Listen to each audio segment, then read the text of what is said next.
The railroad industry is notoriously difficult to understand, both operationally wise and politically. This happens for two reasons. First, it's a very underreported industry because the average person usually has no interest in railroads, so news agencies rarely cover it. And secondly, a lot of freight companies that operate in North America are usually not the most friendliest when it comes to sharing information about their core operations. These two things add together to make an industry that is historically hard to understand and even harder to break into as a new business.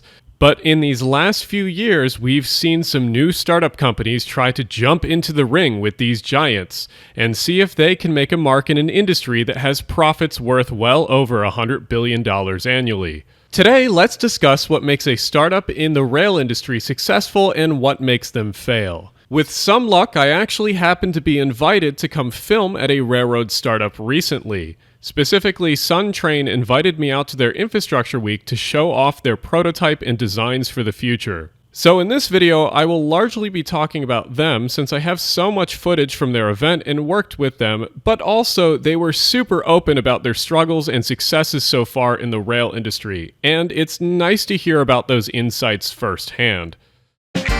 So what is a startup company in the rail industry? Well, I'll tell you the types of companies that startups definitely are not. First is that they are definitely not railroads. The railroad industry is hard to break into, but it is possible to own and operate a railroad for a surprisingly low amount of money. Some Class 3 railroads are no more than a siding or branch line with a locomotive or two. But since these operators are rarely doing anything new or innovative, they are not considered startups, even if it's a brand new railroad. So what is a startup? Generally in the rail industry, it's a business that is creating something for either the railroads themselves to utilize, or it's a disruptive technology trying to compete with conventional rail solutions. Let's look at some examples. Pretty much everyone at this point has heard about the Hyperloop or Hyperloop adjacent companies. These were startups that were trying to create a disruptive technology that would compete with conventional rail, both passenger and freight. We all know how this went. Hyperloop was overhyped and under-delivered, the classic gadget bond scheme.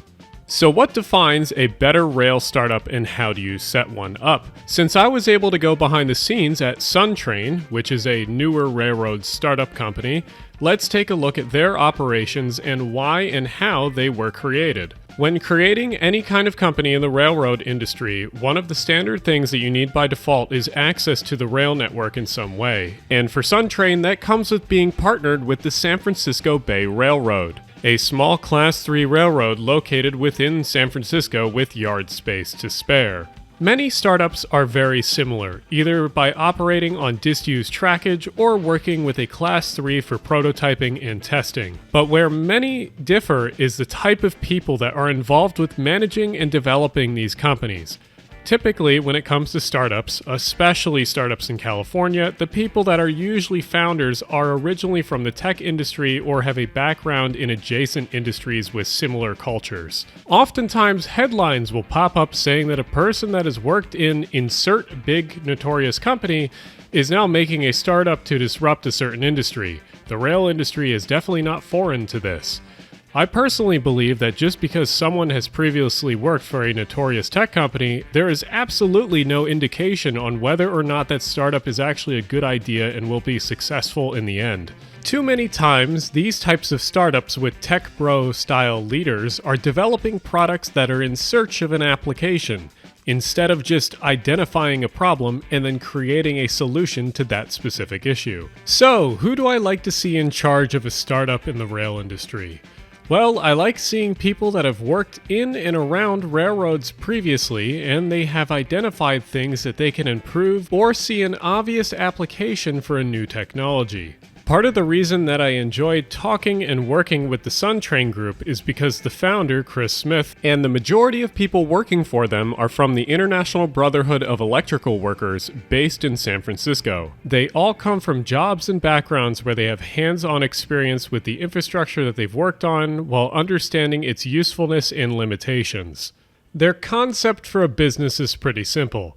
take the existing technologies of battery and grid management systems for renewables and backup power, and then adapt it to a form factor that fits onto a rail car. The prototype that you've seen in some of these clips is based on a shipping container form factor, but they want to switch to a modified boxcar in a future implementation. Their design has two main applications that they want to pursue. The first use case is pretty easy to understand. If a data center, warehouse, or some large business near a rail line wanted a fast deployable backup battery, there is nothing at this scale that can be set up as rapidly as one of these Suntrain units can be.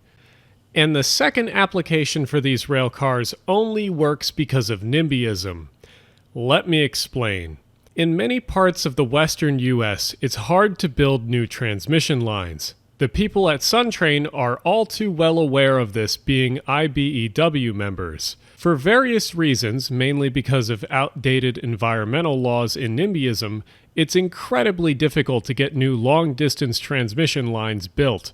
Since renewables have been reshaping where and when energy is generated, we need tons of new transmission line capacity. Suntrain supports all new projects to build new transmission lines, but they don't think those projects are moving fast enough. So this leaves us with tons and tons of excess energy generation in some parts of the grid and nowhere to send it. You probably see where I'm going with this. Using legacy power plant infrastructure, Suntrain wants to charge and then transport energy using our rail system to places that have the demand. It's absolutely wild that this is economical, but because of our lack of line capacity, the demand for something like this is extremely high. Suntrain has some more details and some more interesting future plans that I can't necessarily mention here yet publicly, so I'm reserving some of that for some Patreon videos. Anyway, it's something specific like that scenario that only people working in the industry are able to identify and then offer a very tailored solution like Suntrain in a startup. Do I have a positive outlook on what Suntrain wants to do? Yes, they know their market extremely well, but even they admit that this is only possible because of how hard it is to build new transmission lines in the western United States. So, when it comes to rail startups, I have two main points of advice. The first is to respect the industry that you exist within. Yes, your product or service might be disruptive in the long run, but to break into it, you have to understand that there are thousands and thousands of people already working in your industry with goals and visions too. With the rail industry, that means working with existing railroads and trying to carve a niche or spot into it to fit in. Physical infrastructure is a lot harder to disrupt than an app or online service. And that brings us to the second point. You're working in the real physical world, so set goals that don't oversell a product. You're working with tangible infrastructure, so that means you need a solid vision for what you want to accomplish without needing some magic to happen. Even though I have more faith in certain startups versus others, I'm sorta excited still to see what new concepts and services people are going to come up with in the near future. I have to say thank you again to Suntrain for bringing me to film their prototype and demo setups. They're still growing and always looking to work with more people and investors too. I can't completely talk about everything that they want to do in the future in this video, but over on my Patreon I can. Head over there if you want to hear about why I was really interested in Suntrain's future plans, because they believe in a lot of things that I have preached here on this channel in the past. Anyway, thanks for watching, and thanks to my Patreons always for supporting the channel. I will see you guys in the next one.